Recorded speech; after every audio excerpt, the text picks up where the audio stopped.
that weird, glitchy feeling when your brain goes, wait, didn't I just live this exact moment? Yeah, déjà vu. We've all had it. Most of us shrug it off, like our brain just buffered for a second and moved on with our lives. But what if I told you that for some people, déjà vu isn't just a harmless brain hiccup? What if it's actually your consciousness remembering something that hasn't happened yet? Or worse, something that already killed you in another timeline? Yeah, I know. That escalated quickly. Today, we're diving into 4 real accounts of déjà vu that didn't just fade away like a forgotten dream. These experiences spiraled into full-blown existential nightmares that left people questioning whether reality is actually as solid as we think it is. Because, spoiler alert, it might not be. So buckle up, maybe grab a stress ball, and whatever you do, don't blame me if you start questioning every familiar moment you experience after watching this. Let's get into it. Our first story comes from someone we'll call Marcus, who lived in a sketchy apartment building in New Jersey back in 2017. And when I say sketchy, I mean the kind of place where the hallway lights flicker like they're auditioning for a horror movie, and every door looks like it's been kicked in at least twice. You know the vibe. Marcus lived there with his roommate Nick, who worked overnight security shifts, which meant Marcus spent most nights alone in this delightful establishment.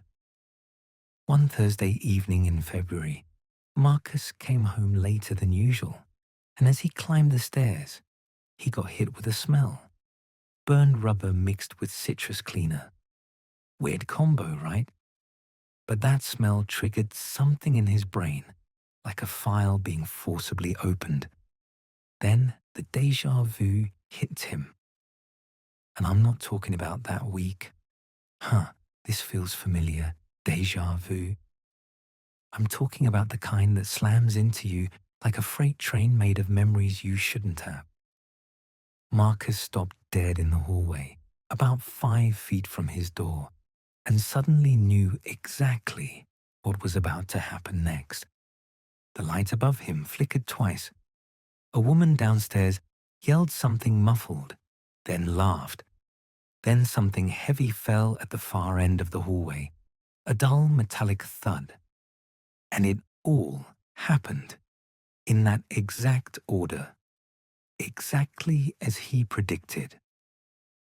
Now, at this point, Marcus is standing there thinking, okay, brain, what was that? Maybe it was a dream he forgot about, right? That's the rational explanation. Except it kept happening. The next night, he's watching TV, eating leftover Chinese food, and boom, he knows the exact scene that's about to play before it happens. The dialogue, the background noise, even when his phone would buzz. Over the next 5 days, these moments became more frequent. Marcus started writing them down like he was documenting evidence for the universe's court case. Every prediction, correct. He knew when his roommate would text him. He knew when the neighbor's dog would bark. It was like someone handed him the script to his own life, except he never auditioned for this role. But here's where it gets really disturbing. Marcus started having a recurring dream, same dream, every single night. He's lying in bed, his door opens, and Nick walks in, pale, sweating, looking like he just saw something that broke his understanding of reality. Nick says, "There's someone in the building." But his voice sounds wrong, flat, like it's being played from a recording. Dream Marcus asks who. Dream Nick just stares. That's it. That's the dream. Every night. Same exact thing. Until one night at 3:12 a.m., it wasn't a dream anymore. The door opened. Nick was standing there, pale and sweating, and he said the exact same words from the dream. "There's someone in the building." Marcus grabbed a bat, because apparently that's what you do when your nightmare becomes your reality, and followed Nick into the hallway. Nick pointed to the stairwell. Nothing there, but something felt off. The shadows weren't moving right, like reality's refresh rate was lagging. They called the police. Nothing found. Then Marcus told Nick about the dreams, and Nick just stared at him with this 1,000-yard stare and said, "I've been having them too." Neither of them said anything else that night. The déjà vu stopped after that, but Marcus says sometimes he still catches these flickers, like a memory trying to surface before the moment actually happens. He moved out 6 months later, but he's driven past that building since, and every time he feels this pull, like his body wants to go back in. He thinks that hallway was some kind of weak point between timelines, where the layers of reality were bleeding into each other. And honestly, after hearing this story, I'm not ready to argue with him. Okay, so that story already has me questioning my entire existence. But at least Marcus's déjà vu eventually stopped. Right? He got out. He moved on. But what happens when déjà vu doesn't just predict random moments in your apartment building? What happens when it predicts something specific that you've never experienced before? Like discovering someone or something waiting for you in an abandoned house. Yeah, this next one is going to mess with you. This story comes from Ryan, who was 17 when this happened, and his older brother Chris, who was 19. They lived in one of those small towns where the most exciting thing that happens is when someone's cow gets loose. So naturally, when you're bored teenagers with nothing to do, you start exploring the creepy woods behind your house. There was this trail near their house that supposedly led to abandoned buildings deep in the forest. Kids at school talked about an old house back there, and one October weekend, Ryan and Chris decided to finally check it out. They packed water and flashlights, told their mum they were going hiking, classic move, and headed out around 3 p.m. The walk started out normal. Nice fall colors, pleasant temperature, standard hiking stuff. But about 10 minutes in, Ryan started feeling weird. Not sick weird, but familiar weird. Like he'd walked this exact trail before, had this exact conversation with his brother before. When they passed a broken fence post, Ryan knew it would be there before he saw it. He'd experienced déjà vu before, but this was different. This was intense, and it kept getting stronger the deeper they went. Then Ryan started getting these vivid mental images of a house he'd never seen before. A 2-story house with green paint peeling off, a broken front step, a broken window on the top floor, dead vines crawling up the side. He could see it so clearly in his mind that it felt less like imagination and more like memory. When they finally reached the house between 3:30 and 4 p.m., Ryan's stomach dropped. It was exactly the house from his mind, down to every last detail.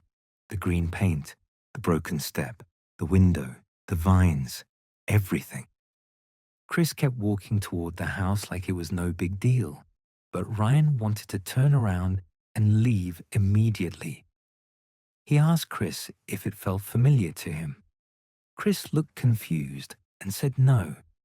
So Ryan told him straight up, "I'm having really intense déjà vu right now. Like this exact moment." But Ryan didn't want to chicken out in front of his brother. So they kept going. The front door was already cracked open because apparently they weren't the first brilliant minds to explore a creepy abandoned house in the woods. Chris pushed it open, and it made that classic horror movie squeaking sound because of course it did.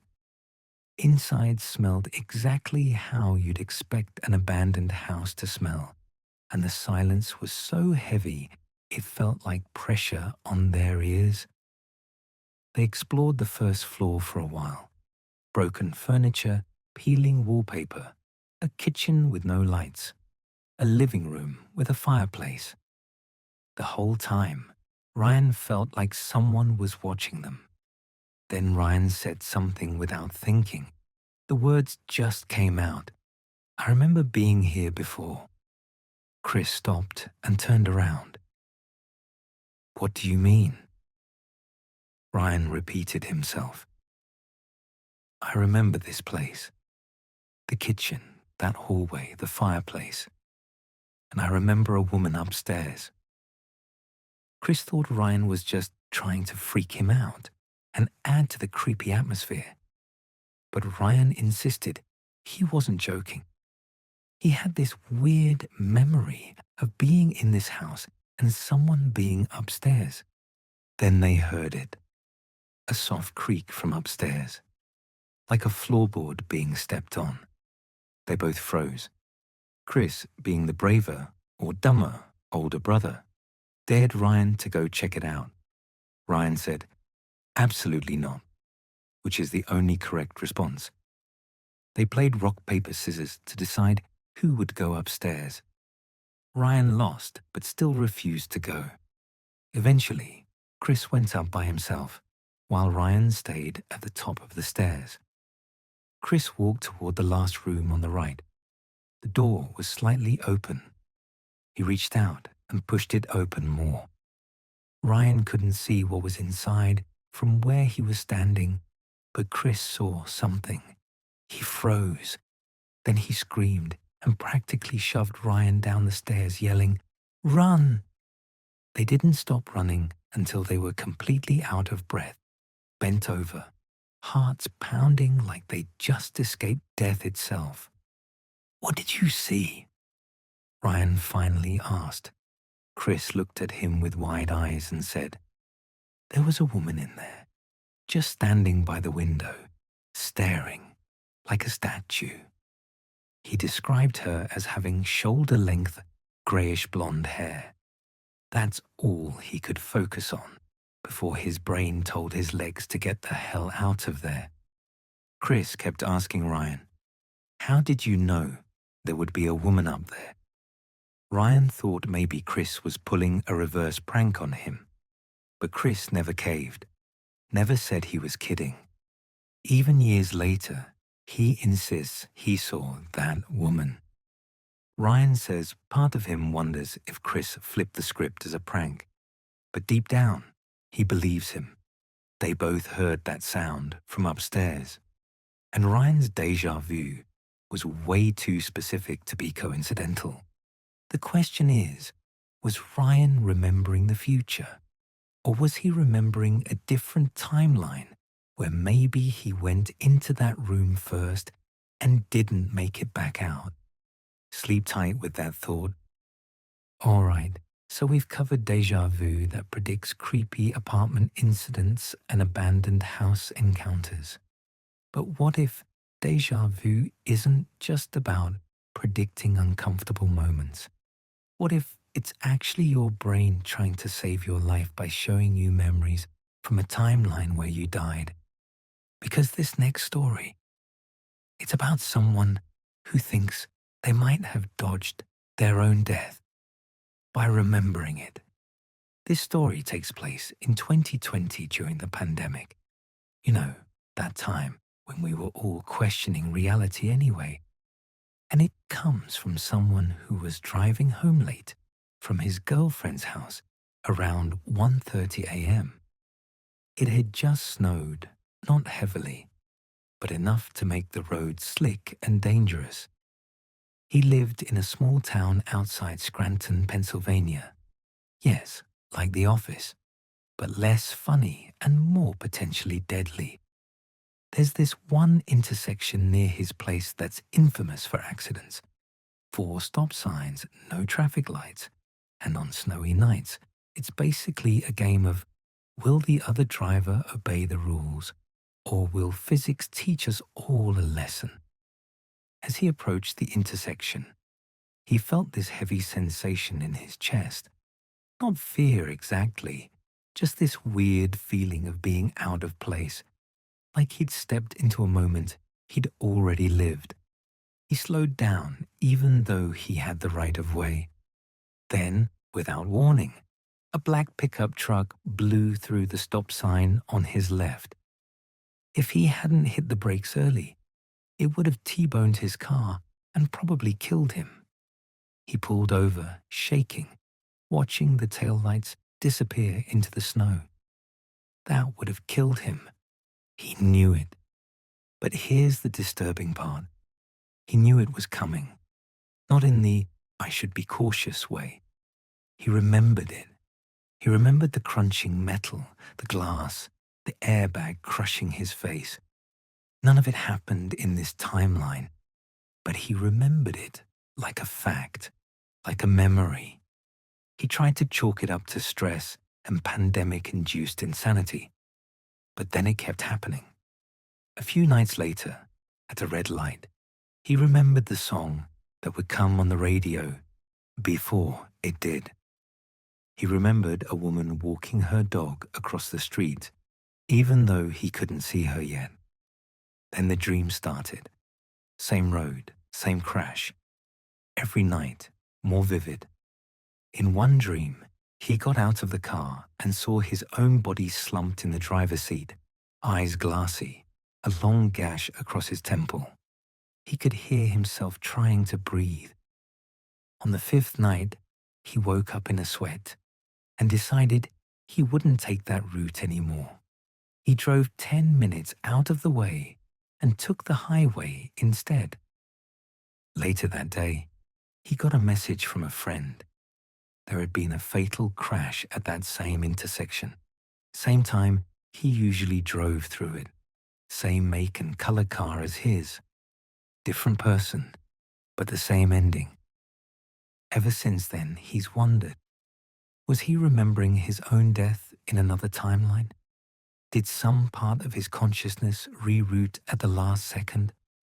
Or was he just another version that got lucky while another version of him didn't? He later looked into near-death experiences and found other people reporting the same thing. Memories of events that hadn't happened yet, always involving close brushes with death. Maybe déjà vu is a side effect of slipping through the cracks between timelines. Maybe time isn't a straight line at all. Maybe it's a constantly reloading loop, and occasionally something inside us remembers what happened before the reset. If that's true, then every time we avoid disaster, it might not be because of luck. It might be because we've already lived through it, and some part of us is desperately trying to keep it from happening again. And honestly, that's either the most comforting or most terrifying thought I've ever had, and I can't decide which. So far, we've talked about people experiencing their own déjà vu, their own memories, their own close calls, their own glimpses of other timelines. But what happens when you meet someone else who seems to be stuck in a loop? Someone who's living the same moments over and over again, aware that it's happening, but unable to break free? This last story is about exactly that. And it might just be the creepiest one yet. Before working in IT, one of our storytellers spent 2 years doing overnight shifts at a long-term care facility in upstate New York. It was an old building, a little rundown, but decent enough. Most residents were elderly and stable, just needing care and companionship. One of the residents was a woman named Miss Adelaide. She was 87 mostly lucid, very sweet, and kept to herself. She had a faded photo of a young boy on her nightstand that she called her grandson, but no one ever visited her, which is heartbreaking on its own. But that's not the disturbing part. Over the first few months, our storyteller developed a routine. Midnight rounds, patient checks every hour. Most nights were uneventful, but occasionally he'd find Miss Adelaide awake, staring at the ceiling, humming this slow, eerie tune that felt like it belonged in a different era. One night, around 2:15 a.m., he found her sitting up in bed with her eyes wide open. When he asked if she needed anything, she said, without blinking, "You already asked me that. You ask every night, but tonight is different." He felt this strange sensation in his gut, like she was reading a script for his future. He laughed it off nervously and offered her water. She declined and added, "You should remember this part." He told his supervisor the next day, who brushed it off as confusion or dream state talk. Elderly patients sometimes mix up their memories with present moments, right? Totally normal. Except the next night, Miss Adelaide said the exact same thing, word for word. On the third night, she was gone.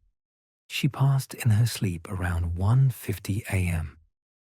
When he went to her room for rounds, the bed was freshly made and her belongings were already boxed up, like she'd never been there at all.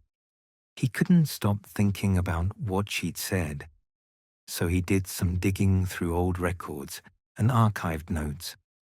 Turns out, another night staff member had reported similar things in her file from years ago. Always at night around 2 a.m., she would repeat phrases and predict exact actions. She once said the name of a new nurse before they'd even introduced themselves. One entry from 2013 had her saying to a nurse, "I remember this version. You take your break at 3:07. You always do." The nurse had just looked at their watch. It was 3:07.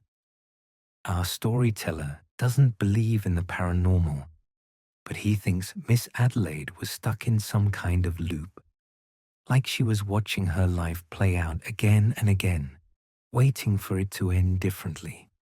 Maybe she'd lived through that care home so many times that she knew exactly what would happen and when. He later met other people who'd worked at that same care home years apart. Without him saying anything, they mentioned having weird dreams while working night shifts there. One nurse said a patient warned her she'd be fired soon, and then she was let go a week later due to downsizing.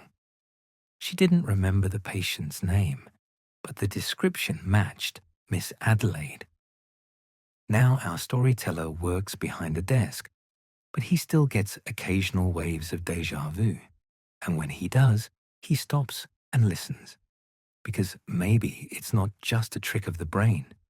Maybe it's Miss Adelaide, or someone like her, reaching out across timelines, trying to remind us that we've been here before. And it didn't end well. Sometimes, when he's falling asleep, he hears that same eerie humming from his dreams. And he can't help but wonder, are we all just living variations of the same moments, over and over, with only small differences each time? And are there people like Miss Adelaide who remember all the versions? Because if that's true, then maybe the people we think are confused aren't confused at all. Maybe they're the only ones who can see the whole picture. So there you have it.